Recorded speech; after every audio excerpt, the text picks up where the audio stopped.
Hello, everyone, and welcome back to Pixels, a show where we cover the news from the video games industry. And boy, do we have news today. I'm pretty sure everyone in the world knows, well, everyone in the world that's listening to this knows that the PlayStation 5 presentation showcase has happened yesterday as we record this episode. And we're going to be talking about that. We're also going to be talking about Destiny 2 and its plans for the future. Maybe a bunch of other little things, but really those are the two big things. And really, the Destiny 2 thing we're talking about because we love Destiny 2. But the only real big thing is the Sony PlayStation 5 event. I say we, I mean me, Patrick Beja, and him, Garrett Weinsroll. How is it going, Garrett? I'm so stoked to be back, Patrick. Thanks for inviting me back on. I really like guesting on this show because if you're familiar with me as a podcaster, you may not be familiar with the fact that I actually do play games outside of Blizzard Entertainment. I really just like games. I'm a big game nerd, and I like talking about things that aren't Blizzard games. So I'm really happy to be here today to talk about what I'm calling COVID E3. COVID E3, that's a good way of putting it. Which, by the way, maybe we can start with the initial question, which I asked at the end of my French show about the same topic.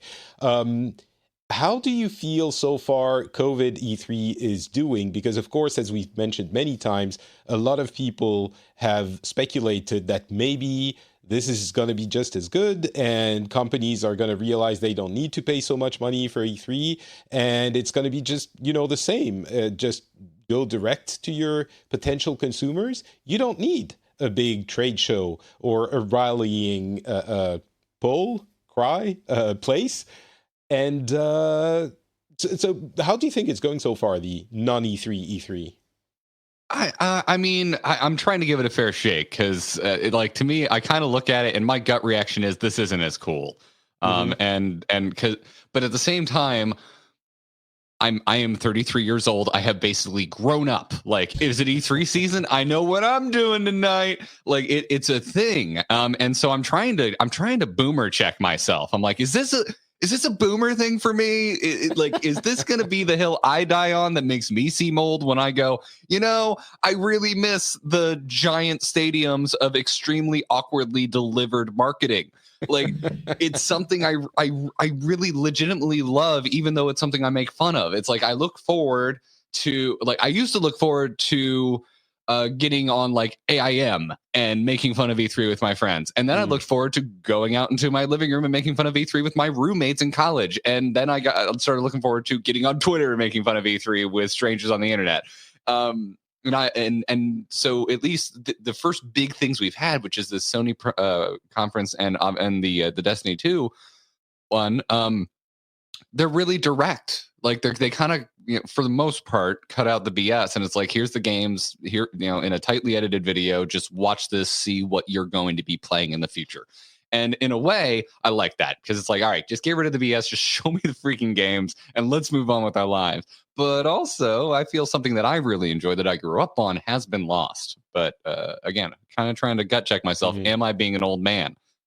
I think there's certainly a lot of what you described, which, in each individual event, you can certainly feel that. But I also think it goes beyond it. And that's why you're not, you don't need to boomer check yourself too much.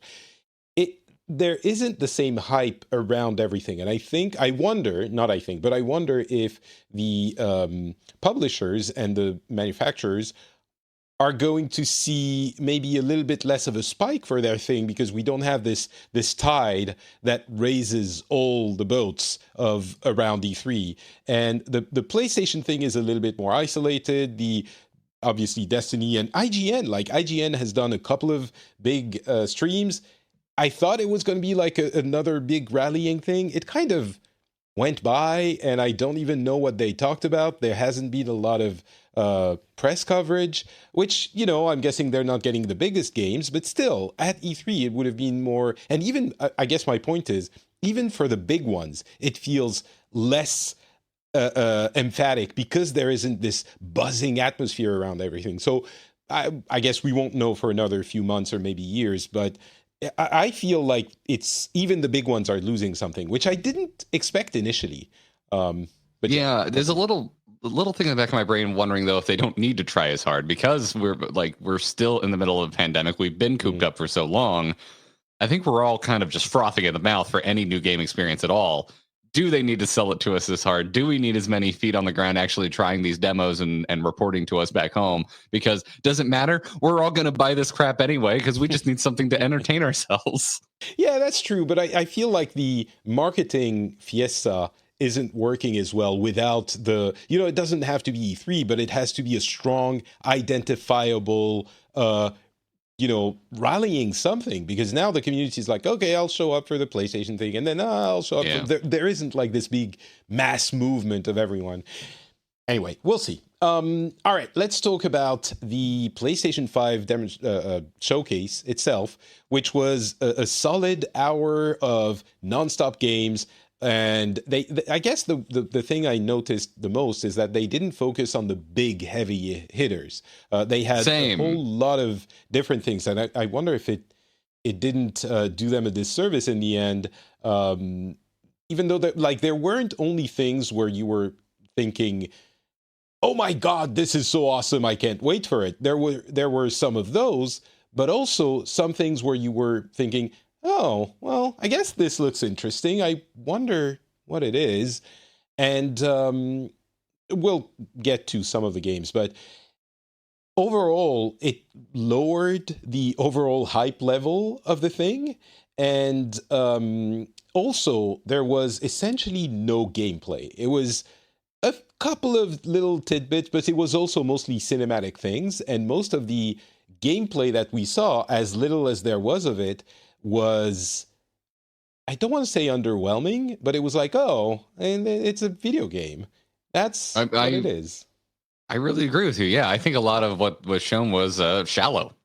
I don't, as someone who already plays games, it's like, yeah, I get it. Okay, it looks pretty.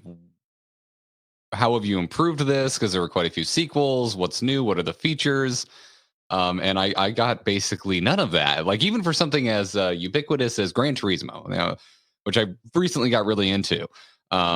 Big deal that they're announcing a numbered Gran Turismo that'll be coming to the PS5. Like that is a big deal. People, and you're a car dude, so it's right in you're the target for this. Yeah, as a matter of fact, over my quarantine project is I've been building a sim rig. Like literally myself, because I didn't want to spend a ton of money. I built it at a freaking 2x4s. They just showed gameplay. They didn't say what's new features or whatever. And gameplay in Gran Turismo looks exactly like gameplay in Gran Turismo Sport. 7 looked like Sport, just slightly prettier. And so slightly I was just like, prettier. I think that's important to note, because there were some of the inside shots of the car, which were the gears and the dashboard and the thing, which were rendered in incredible detail.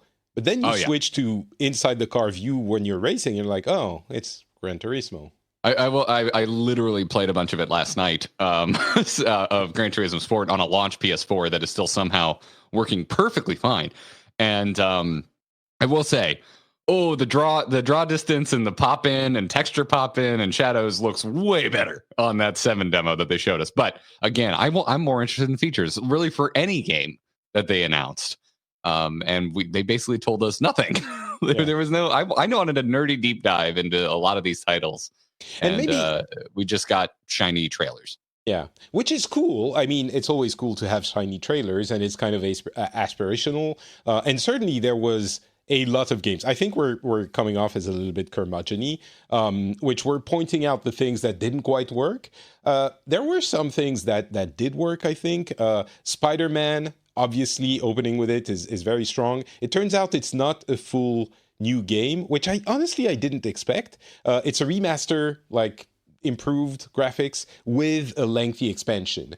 And when they mentioned, Spider-Man, Miles Morales, I thought it would be maybe a 5-hour side story in a new graphics engine or improved graphics engine. Kind of what they did with First Light, with Second Son. Infamous or Second Son? Yeah. Yes, Infamous Second Son, which First Light was awesome. It was like a 10 hours experience. It was fantastic. I played that. I really liked it.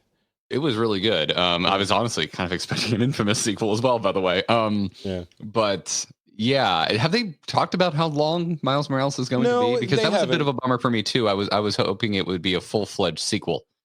Well, yeah, so it isn't, but personally, I'm not too disappointed. I was expecting that, and it's coming out with the console essentially, launch window. It's holiday 2020, so that is pretty cool, I think. And I mean, the I wonder Spider-Man how much PS4 it's going to game, cost, but yeah, the Spider-Man PS4 game is probably my favorite console game of like this generation. It's probably that or Red Dead 2. My answer will change depending on what day and what mood I'm in when you ask me. oh, talking about Red Dead 2, GTA opening with GTA 4 on PS4, GTA 5 on PS4 was like the power of that game. We keep talking about it on this show, but the power of GTA 5 is incredible. So much that in order to get people to buy the PlayStation 5, they open with launch PS4 graphics. Maybe that was a way of showing you what PS4 graphics actually were like. And then when you see the PS5 ones, you're like, oh, all right, that looks better than I thought.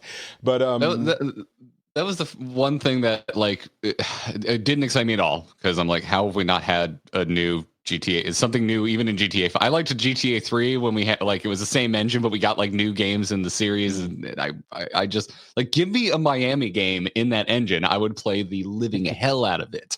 Well, 6 is coming at some point.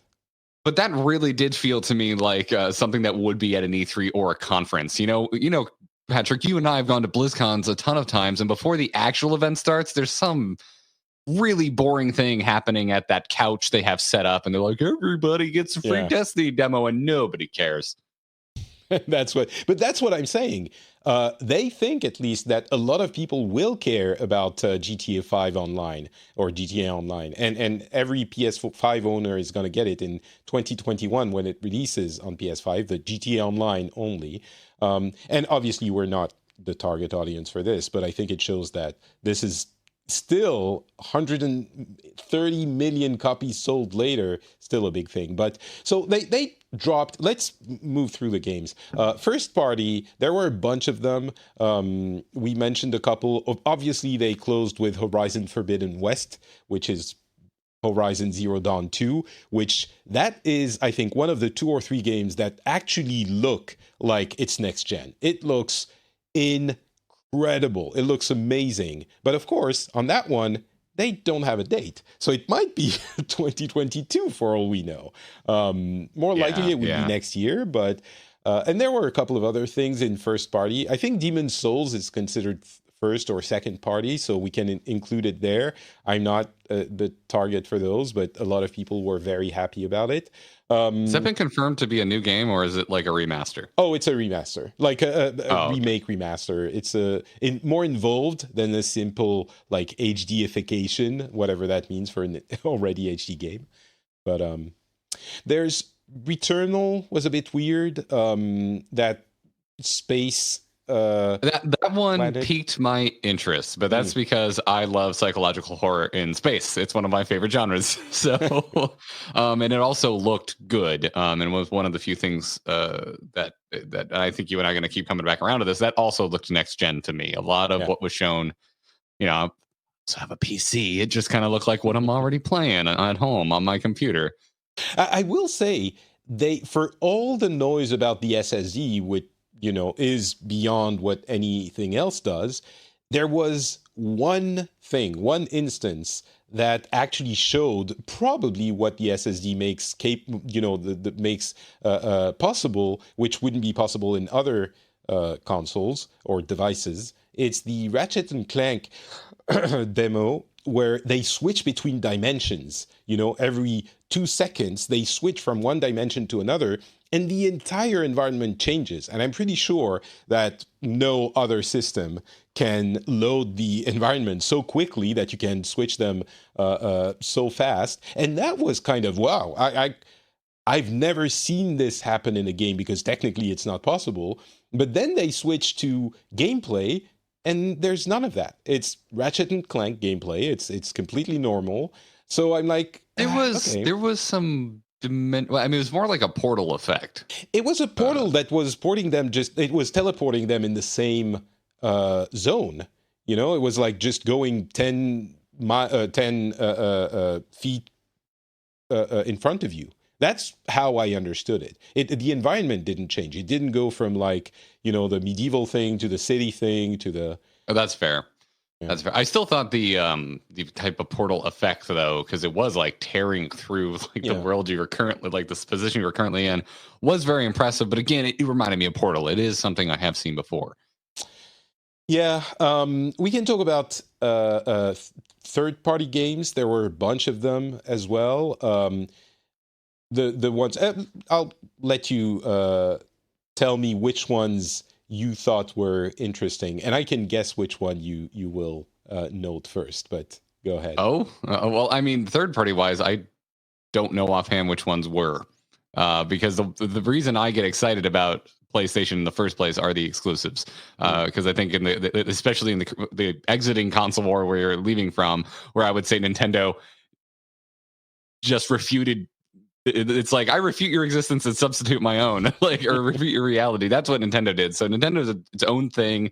I love the Switch, but between Xbox and PlayStation just murdered Microsoft, I think, in the current generation with exclusives. And I'm a total Microsoft fanboy. I love Halo.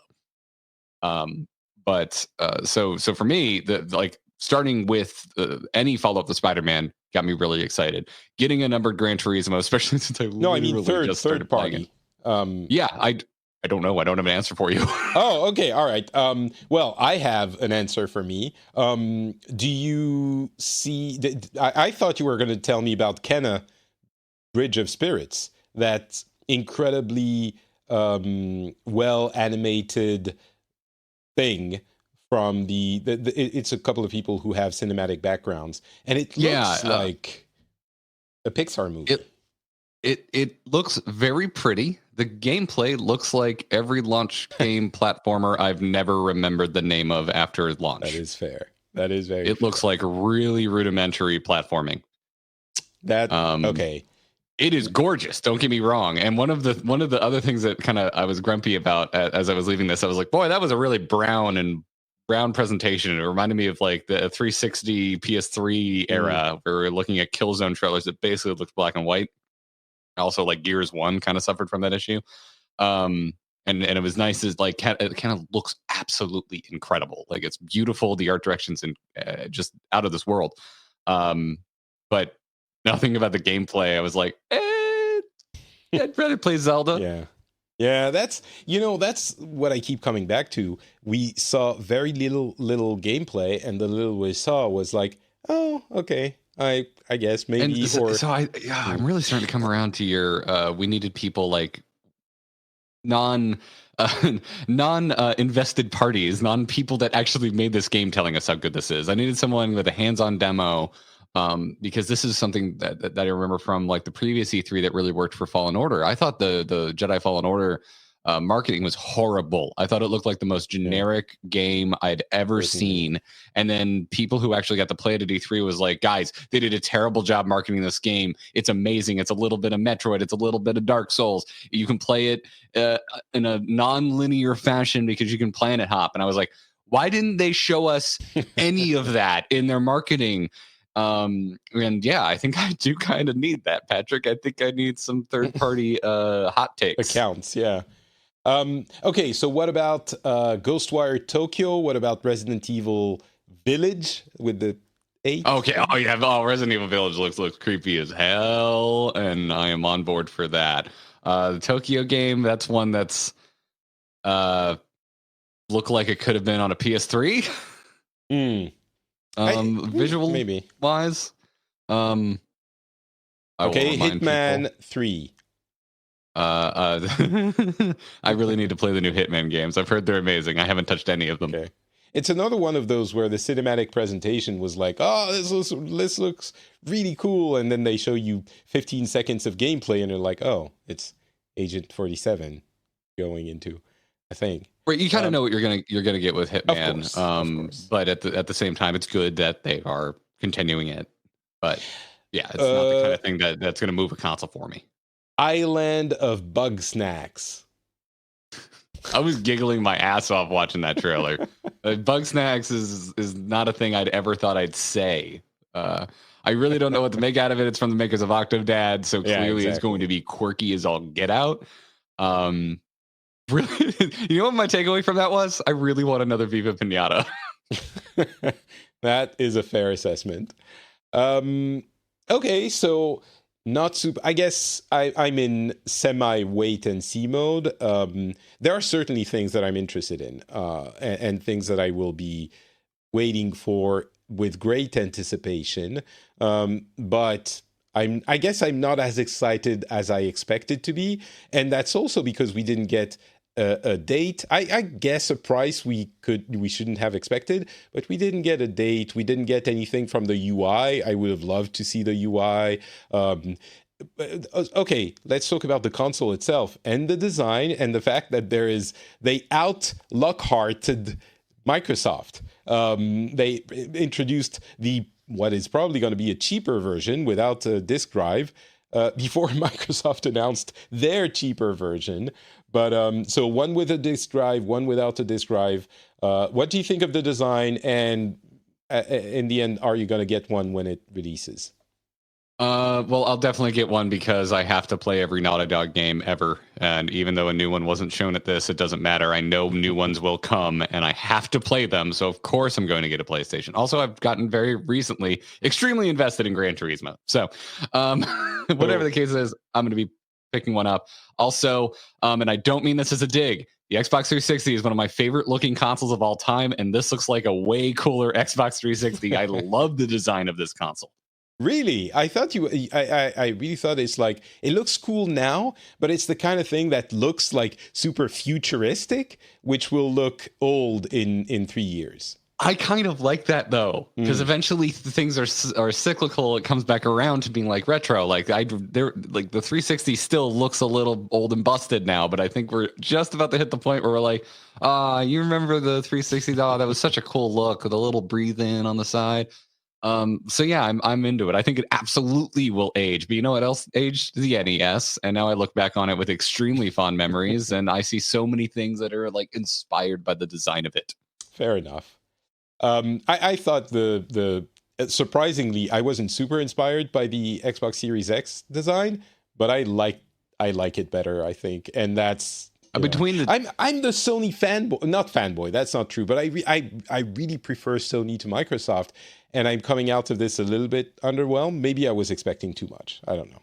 I tend to not get particularly hyped for new consoles because there's usually just so many launch games that are underwhelming and don't really stand the test of time. And I think this is true for most new generation launches. So I'm kind of par for the course for this because I felt the same way. There was overall this show I thought spent a weird amount of time on third party and indie titles, which don't get me wrong, there's plenty of third party games I love, there's plenty of indie titles I love, but it's like not when I'm coming to the launch of your brand new PlayStation console. Like I should just give me 20 minutes on freaking Horizon 2, or even Miles Morales. Really let me sink my teeth into your big tentpole exclusives. And I didn't really get that. Yeah, not even close. I guess the message was there will be time to do all of this, and the message was we have games, we have cool games, weird games, funny games, children games, scary games, AAA games, indie games. We have tons of games that are coming to this. And if that was the message, I think it got through. And there will be time, trying to see the positive in all of this, there will be time to dive into some of the big AAA titles that they showed there. But and so the no disk drive version makes a lot of sense. It's not it was unexpected, but it's not surprising, if that makes sense. So also it looks way better. That disk drive looks like it was it's bulging, like it was tacked on. I agree. It's very nice looking. Plus I download everything now, so I think I'm actually getting the diskless version. I'm wondering if I will. I think I'm going to get the disc with version, just a just in case thing, and never use it. Like it might even be in case I get a 4K Blu-ray, and then I'll never get a 4K Blu-ray. So I do. Yeah. maybe That's true. I love physical media. I'm like, it still looks better. It still sounds better. And I'm like, oh, well, it's on Netflix. I don't have to get up and grab a disc. Well, I guess I'm watching it on Netflix. Yeah, exactly. So yeah, we'll see. I'm obviously curious about the price. I'm wondering if having the cheaper discless version means they can make the disc version a little bit more expensive than we had anticipated, but I don't know. We'll see. All right, I guess that's about it for the PlayStation I just have 5. so many questions still after this. Like they didn't answer any of my questions. That's kind of my... Well, they showed you a ton of games. I guess if you compare this with currently what we know of the games of the Xbox Series X, that disastrous presentation from a month ago really looks even worse now that we've seen all of this. I guess in that sense, it was a success because we know that there are going to be games on PlayStation 5 in the launch window and beyond, which there are going to be like half of those games are going to be on Xbox Series X also anyway, but it's just a little bit of a perception thing. So yeah, but to me, it almost felt like they were reacting to that too much. It was like, get as many games in here as it takes. It doesn't matter if like a third of them are remotely interesting. Yeah, I agree. I will say this. I liked how few sports games were highlighted because I always just tune out when it's like, and now from EA Sports, somebody you've never heard of. And I'm just like, all right, see you later. I'm going to just tune out for the next 20 minutes. I agree. All right, let's talk a little bit about Destiny 2. We were big Destiny players. I still launch it every couple of months and have fun for a little bit, sometimes for an hour, sometimes for a week, but it's still super fun.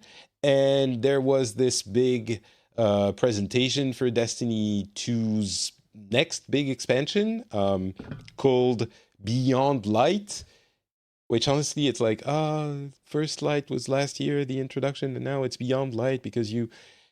I hope people listening to the show have listened before and know that I'm not a curmudgeon, always annoyed person, but it felt off. It's like Destiny has accepted its fate as a niche game. It can be a big niche, but it used to be that Destiny was this giant hope for humanity almost, that everyone would play it. And I understand they never quite achieved that, but in going into, accepting their place, I feel a little bit of the magic has been lost. And they talked about that next expansion and, in 2021, The Witch Queen, and in 2022, Lightfall. It's like, it's a service game now, and I don't know, it was always a service game, but I felt let down, not just underwhelmed, a little bit let down, I think. It felt like a community update video, not a here's our brand new thing that everyone's gonna love video. I got more of the nitty gritty though from this that I felt was sorely lacking from the PS5 presentation. So I think that's why I'm coming away from it a little more positive than you are. I'm with you. I don't think this was not a this was like a performance at your local coffee shop. This wasn't an arena concert. and Luke Smith, who, bless him, he's great, but his demeanor, he looked and acted like he was talking back at a Reddit thread. I really think that was not good at all. Like at some point he spent, 3 minutes saying, all right, guys, we know you don't like this thing. We've messed up on that thing. Don't worry. We're going to fix it. And I'm like, what are you doing? Like, this is your big showcase to the world for this new Destiny expansion, and you're talking to the guys complaining on it. Like, he could have mentioned that they made mistakes, but in that way it felt like a forum response. It felt like everything after Fallout 76 that Bethesda had to go do. I'm like, listen, you guys were maybe Destiny 2, Little Rocky, you're not Fallout 76, Rocky. It doesn't deserve this type of apology. I don't know, and it wasn't just the only occurrence of that. I felt he looked very little more. I think a little more confidence. I think is a fair critique. Yeah. But still, that's a lot of content to be announcing. And also, like you talk about, I said I left PS5 with questions. I'm not really leaving the Destiny 2 presentation with questions. I now know where the game is going, including not a sequel. Like they're sticking with Destiny 2. That's big news. Like whether you are excited about it or not excited about it, we basically got a roadmap of expansions, and the fact that they're not going to just toss Destiny 2 aside and launch Destiny 3. They're sticking with it, with rotating curated content, which again, you may like or you may not, but at least we have answers. At least we know where this game is going, which is something I respect and really responded to. I guess maybe we should mention what they talked about. So Beyond Light is the new expansion. There's going to be a new destination, new subclasses where you wield what's the element? The disruption, I forget. I can't remember. If it's not in the notes, I'm not going to be able to recall it from memory. Stasis. There you go. Stasis. And it's going to be available on PlayStation 5 and Xbox Series X in 4K 60. And that's it, right? The info we got. For Beyond Light. Yeah. But it's coming this year. Yes. It's coming in September. That's the, again, very actionable information. And then they went on to, make previews of follow-up expansions in the years to come, as you mentioned, extending all the way out to 2022, which I think is kind of rad. There wasn't a ton of information for all of them, but I think it's still cool to know that much content is coming to this game, that if this is something you were questioning whether it was something you're going to keep playing or if it was worth of investing in, updates are coming, and the frequency at which they're going to be landing. I guess I'll definitely, last year I bought the expansion with the season pass, the year pass immediately. I think this year I'm going to buy the expansion and not necessarily buy the season pass immediately. And we'll see. It will be my Destiny fix for the year, and I might not play it again until, I guess, the Witch Queen, which is what they care about. But I love that you and I are having I'm definitely in a pro category and you're kind of in a con, but we're definitely going to be doing the same thing. I'm not going to go all in and just be like, give me everything, because the reason I stopped playing Destiny 2 is all of my friends did. And it was like, well, I don't really feel like playing this game alone. I've already kind of done all of the alone things I want to do in this game. But you will get the expansion and play through the single player experience, quote unquote single player, in September. Maybe. Maybe. Actually, it depends. If you're my only friend returning, maybe not. Because for me, Destiny comes down to more. It's significantly more out of Bungie's hands as to the reasons I play Destiny. Because if it's not socially fulfilling for me, then I don't have the best time in it. Yeah, I think that's very fair. We'll see. It's a game I want to love. It comes and goes, but I definitely want to love it, and we'll see. Destiny has definitely surprised me more than once. So we'll see what happens. Yeah. I still think back to. I don't think any game has pulled me back in after I had written it off harder than Taken King when that landed in Destiny 1. Because I remember thinking, wow, Destiny 1 is a flop. I can't believe how overhyped this thing was. I'm never going back. And then a month of barrages from people like you and my other friends being like, you don't understand?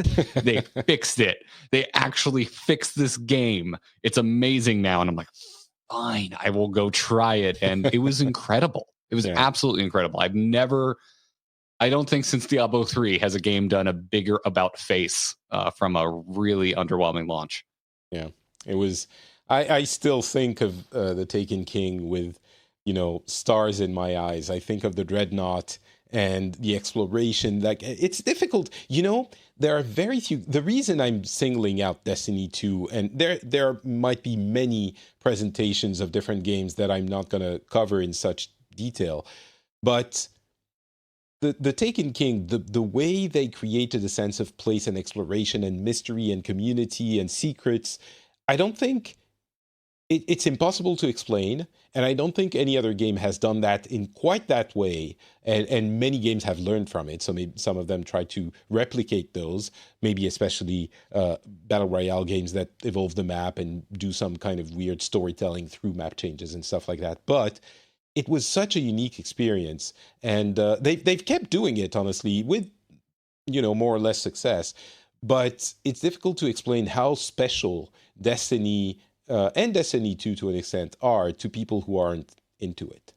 But yeah, it's still a game I want to keep up on, even when I'm not playing it. It's something I'm always curious. But hey, what's happening in Destiny? Is it worth kind of poking my head back in? It's a universe and a world building that I really respond to from a studio that I love. Like I said, I'm a Halo fan, and this is the studio that bore it into this world. So, I just I don't know. Again, like I said, it's for me it's very personal with Destiny. It's just like, are my friends playing? Then I'm playing. Are they not? Then I'm not. Well, let's hope. The only thing I'm a little bit bothered by is that Beyond Light comes out on September 22nd. And then the next-gen consoles are going to be out in November. So I would like to play it on the next-gen consoles because it's a cross-buy. So welcome to me and my relationship with Last of Us 2 and Ghost of Tsushima. Yeah, but it's like this is 6 months apart. Maybe not 6, but 4. For Destiny 2, it's going to be a month, maybe a month and a half. So I don't think you understand how much I was actively rooting for Last of Us 2 to get delayed again. Yeah, well, I mean, you can play it again on PlayStation 5. It's not the same. Yes, I know. I want the first time I play it to be in 4K at 60 frames a second and beautiful and amazing and perfect. All right, so a bunch of you woke up early. I did as well, but it's late for me now. I thought you were doing a bit. I am not. I'm actually. That was an honest to God yawn. Yes. Okay. Oh, I don't know what your excuse is. Oh, I guess that is an excuse. Additional tidbits of news. EA Access is coming to Steam, which is a bit weird, but really shouldn't be because they're trying to push EA Access on everything. So obviously, I guess people know EA Access is the subscription to EA games, of which there aren't many coming out, right now. But it's available now on Xbox, PlayStation, and Steam on top of their own EA Access on not Origin. What's the EA launcher? Is it Origin? Yes, it is Origin. It is Origin. Yeah.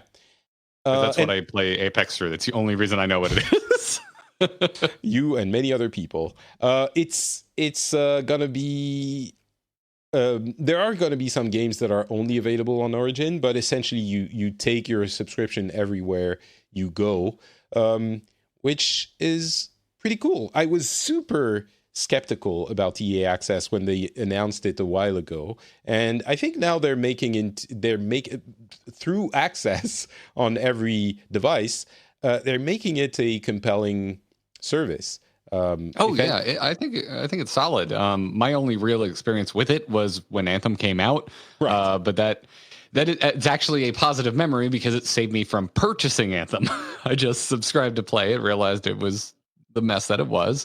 But I also got it gives you nice perks in Apex Legends, and if there's any other EA games you want to play, it's absolutely worth it. Yeah, especially for the sports games. I mean, I think then you need to get the EA Access Premier, which gives you access to all of their recent games. EA Access, the regular one, is a little bit more of a back catalog kind of thing. But it's still, there are many great games in that catalog. So yeah, this did remind me that I really want Need for Speed to get their act together.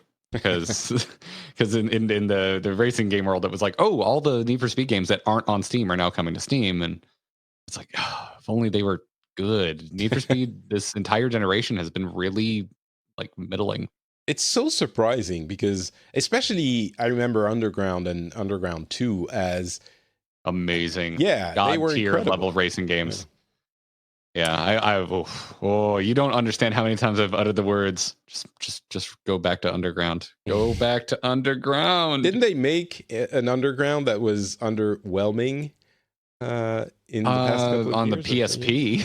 Oh, okay. Well, all the way back in 2005, there was a Need for Speed Underground for the PSP, which I had. It was okay. But NVIDIA has announced that GeForce Now is not going to include games from publishers that have not opted into the service, which we've been following that story, and NVIDIA has had many issues with the GeForce Now because they included every game on PC, but reworked the presentation, I guess, and publishers were like, wait, what? No, you can't have our games without our consent. And so now there are still other developers and publishers that are saying, yes, sure, take our games, but it is so much less of a compelling service. I think they're going to need to work very hard to make it matter after this, because all the big publishers have said, we don't want to be on your thing because they have plans of their own. And now they've made that official. So,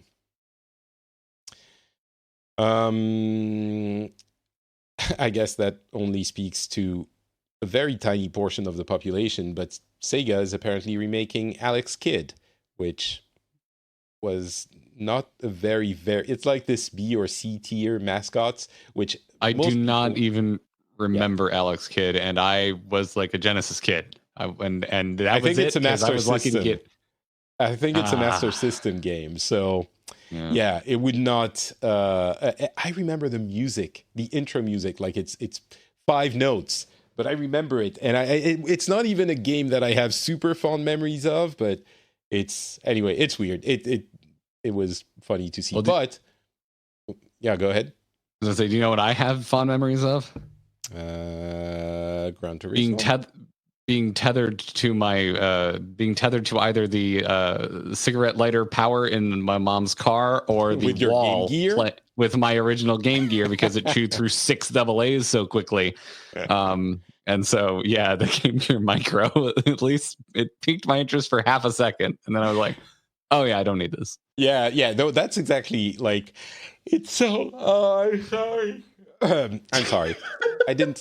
It was 11 when the PlayStation thing started. For me, and I usually go to bed at 10 because my son wakes up so early. Anyway, I love that this isn't a bit that you're just like straight up yawning on a podcast. It's amazing. I'm actually tired. I did anyway. Gamegear Micro I thought it was a joke. Like they're so tiny. They're smaller than the palm of your hand. And they sell them with a magnifying accessory if you buy 4 of them, because you have like different colors and each color has 4 different games. I thought it was a troll by saying. I can't express how unappealing the idea of having 4 of these damn things laying around is to me. It is like, could you miss the mark more? Well, I mean, it's only coming out in Japan, and we all know Japanese people are crazy. Maybe it's a thing, they did a market study, and they're like, we could sell 10,000 of those or 100,000, and they're like, yeah, we can make a few bucks, so let's just do it. Why not? Maybe that's that kind of thing.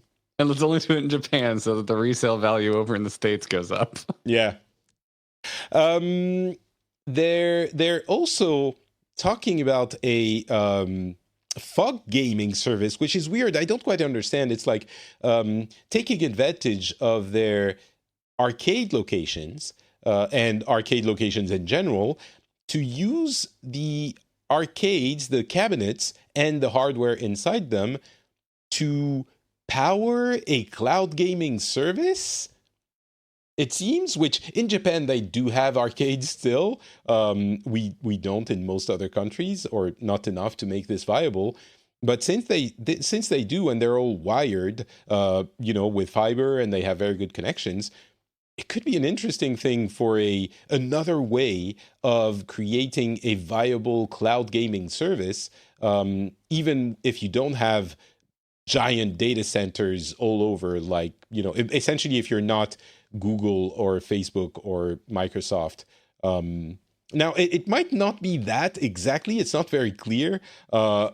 But they did mention that it allows the arcade operators to make money outside of operating hours, which I'm taking to mean they use the hardware to render stuff for the cloud service. But I don't know. It could also be that it does. It uses the cloud service for the cabinets with hardware that reduces latency and stuff like that. It's not very clear. But I find the idea of that Fogg Gaming, apparently Fogg computing is a thing, which I didn't know, but Fogg Gaming, really appealing. It's a very clever way of using what they already do and they already are good at. Yeah. It's really, this just serves as a reminder of how much I miss arcades, because I'm at the age where I just got a little bit of an experience with them before they started just disappearing in mass in the States. Yeah, arcades are fun, and especially in Japan. I some people probably know this, but I lived in Japan for a few years in the early 2000s, and back then arcades were very big. And I used to spend so much time in arcades. It was really fun. And there's something special about this, which obviously I understand why it's disappeared, and I understand why it's not coming back, and it's probably not going to come back. But it's just, it was a good time. It was fun. Mm-hmm. Surprise! Street Fighter V. Talking about arcades, Street Fighter V is not dead. They are releasing a new season for the game. I was fully expecting it to go, dormant by now and for them to focus on Street Fighter 6, but they're releasing a 5th season pass with 5 more characters. And I'm sure only a portion of the audience cares about Street Fighter 5, but I kind of like those games, so I'm excited. I feel like every time I'm on Pixel, Street Fighter comes up, and I have to remind you that I was a Mortal Kombat kid. Yeah. I've made peace with the idea that there are some qualities to Mortal Kombat. I think it's not as technical a game as the Japanese fighting games, but I will agree with you on that. I will concede that. It's excellent. Just so we agree. I am fueled by nostalgia.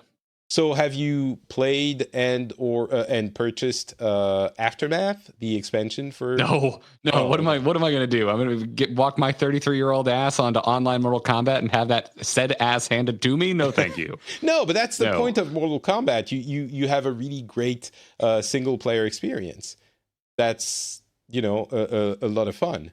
So I would figure fighting games have for me I've more or less retired them from my life. Okay. All right. The Smash Brothers. I know Smash Brothers is its own kind of unique existence and isn't technically a fighting game, but that was the last big great 1v1 fighter of my life. I understand. There's a new Total War game, which again is kind of a niche thing, but it's going to be free for everyone on the Epic Game Store for one day. I think it's August 13th. So just mark it on your calendars now. It's like actually a fully new Total War game. It's Total War Troy. And it's going to be free for a day on August 13th. So don't forget to get it, to download it at that point. I recently play a lot of Total War. Oh, really? I didn't figure you were a Total War kid, but with StarCraft, it makes sense. Yeah, I mean, it's very different from StarCraft, but no, I always tend to have like one. It's not always so literal, but in this case it is. But I kind of call it like my toy soldier games. It's where I go to be alone, not online, and just lose entire days of my life, just tinkering. And for a long time, it was Total War. Rome 2 was the first one I played. I played a lot of Rome 2. But now it's really things like Civ, and I got in the last year I got really back into like park builders. I played a lot of Jurassic World Evolution, which led me to re-downloading the original Roller Coaster Tycoon. So those have kind of, and that and Civ have kind of pushed Total War to the side at the moment. I just recently played Total War Warhammer 2, which just for an hour or two, and I had never played a Total War game, and I didn't realize that this is fulfilling the fantasy of having a strategy game where you can go down to the unit level and they actually do the thing they're supposed to be doing. I didn't know that's what it was, and it's amazing. Like, there was the cavalry charging into lancers at some point, and they like sent everyone flying off, and I was looking at them like on full screen on that scale. It was incredible. I was like super excited about that. I love hearing about everyone's first experience with a Total War game, because that is exactly what it is. You're like, how does this look as good as it is? And it doesn't matter how early a Total War game was your first Total War game, you remember that. Yeah, it's like, it's not incredible graphics. It's just the fact that you can go down to that level and see all of them animated, and like the feeling of it is like, oh, it's so much more of a real battle than a traditional RTS like StarCraft. Since we're mentioning that, they're not just like doing and swinging their swords or shooting their guns. They're almost actually fighting and stuff, and the scale is so much bigger as well. So anyway, I enjoyed that. So I still remember the moment. I think it was in Rome 2, where I was sieging inside a city, and this like whole group of enemy units were coming down this one like main drag of like a straight street in between all these buildings, and I was like, what if I just put a ballista here and fired it down? And it totally worked, and like totally won me the level, and I was just like, oh my god, this is incredible. Pretty cool game. So don't forget August 13, Total War Troy on the Epic Game Store. What else? Elite Dangerous Odyssey is essentially the expansion that lets people... Elite Dangerous is a space sim, for those who don't know it. And the reason I'm talking about this one is that it essentially lets people walk around in first person in the ship, and I believe on planets, which is interesting because it's really realizing the fantasy of Star Citizen, except it's an actual game that exists and that you can go play now. I mean, you can play Star Citizen. There's nothing stopping you from playing Star Citizen. I guess that's true. It's just in perpetual building mode for Star Citizen. But both these games, Elite Dangerous and Star Citizen, are just, they're too inaccessible for me. They're a little too simmy. I'm just, every time one of those two games gets brought up, I just start screaming TIE Fighter into the ether, where I will never apparently be greeted with a current generation TIE Fighter revisit. You never know. That seems like a game that is kind of easy enough to make for it to be a launch-ish for a new generation thing. Also, VR kicks ass now. Why can't I just sit in a TIE Fighter cockpit for hours? That sounds amazing. What else? Crucible is... Do we even care? Crucible, the Amazon... I guess we don't necessarily care about the game, but it's the Amazon venture into gaming, the second game, which is also not doing great, just like the first one. What was the first one? Breakaway, which ended up being retired. Do not remember. It's so weird that these giant tech companies who have a foot in gaming can't figure out. I mean, obviously, having a successful game is not easy, but Crucible, essentially what's happening is they're saying we're focusing on one of the modes that is the most popular, but really we know what it is. First of all, the others weren't as fun, and they don't have enough players. I'm guessing. And oh yeah, Breakaway didn't even come out, wasn't it? Just canceled. Well, there were other games that were canceled, but I think I played Breakaway, and it continued for like a year, and then they retired it. Which I wouldn't be surprised if Crucible did that as well. But I mean, they have money; they can afford this, and they're learning. Maybe the third or fourth or fifth one is going to be amazing. But it seems like they're doing it like they don't care, which I'm sorry is very offensive to the artists and developers behind these games. But I don't understand the overall. It seems like no one's heart is in it, or I don't know. Money can't solve all problems. Yeah, I guess that is the truth. And finally, other industry changing things, or not changing, but EA, if you remember, had announced that in order to get the version of Madden on your next generation console on Xbox Series X, you would need to purchase the one on, well, I mean, if you had it on your current generation and you wanted it on your next generation, it wasn't going to be the smart delivery thing where you get it anyway. It was going to be you get it on your current generation, and then you redeem it on the next one for 3 months. And after that, you're done. And they relented on that. Essentially, it's going to be for, I think, until the next one comes out, which is reasonable. I'm sure there are licenses issues happening there, but essentially you have the full year to redeem it. So if you buy the next gen console later, then you'll get it anyway. You don't have to buy it within 3 months to get your game on the next generation.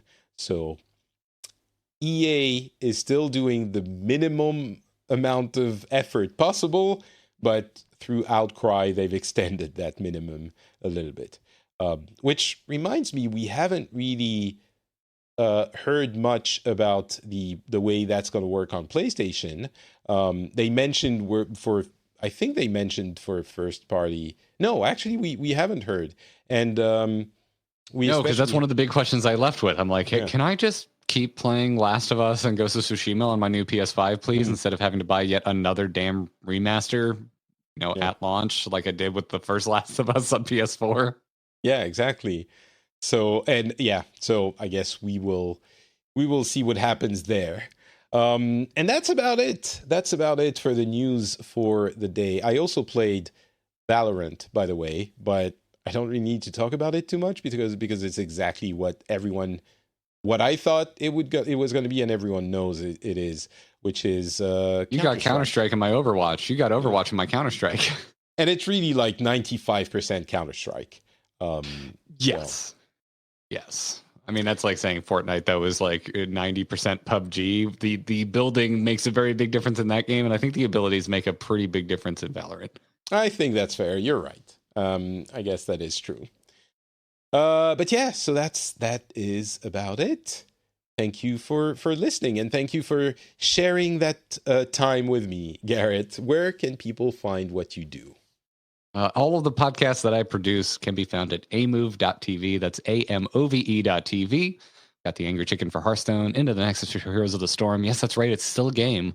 It gets updated way more than you probably think. So go check him out. amove.tv. I will include the link to your Twitter account in the show notes. For me, it's Not Patrick on Twitter, Facebook, and Instagram, of course. You can find the show and the notes at FrenchSpin.com, and we'll be back in about a couple of weeks, I guess, for another episode. Take care of yourself, be safe, and we'll talk to you then. Bye.